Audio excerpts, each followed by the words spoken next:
আল্লাহু আল্লাহু আল্লাহ।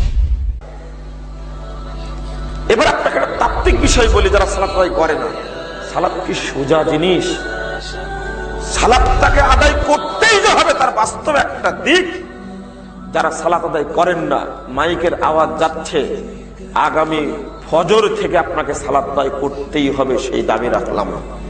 সালাত আদায় না করে আপনি মারা যাওয়ার চেষ্টা করবেন না, মরলেই জাহান্নামে যেতে হবে। 1 মিনিটের জন্য কেউ জাহান্নামে যাবেন? 1 সেকেন্ড যেতে চান না? জাহান্নাম কি জিনিস জানেন? ভাইয়াল কাউনা গাইয়া। সাহাবা কেরাম বলেছেন, হঠাৎ করে একটা শব্দ হলো, তো বললেন, তোমরা কি একটা শব্দ শুনলে?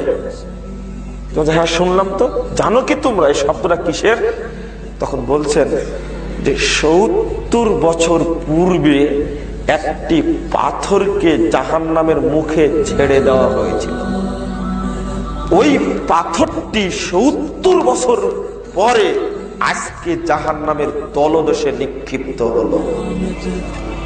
সেই শব্দ আপনি এবার ভাবুন তো দেখি, একটা বোঝার চেষ্টা করুন তো।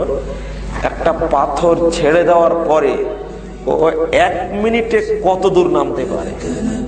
এই পাথরটি 1 ঘন্টায় কত দূরে নামবে? এই পাথরটি 24 ঘন্টায় কত দূরে নামতে পারে? এই পাথরটি 1 সপ্তাহে কত দূরে নামবে?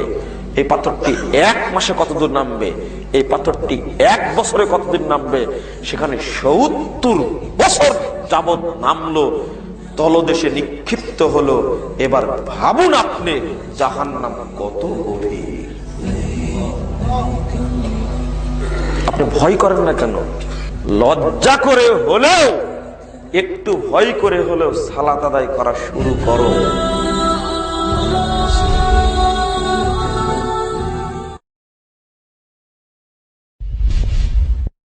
আল্লাহ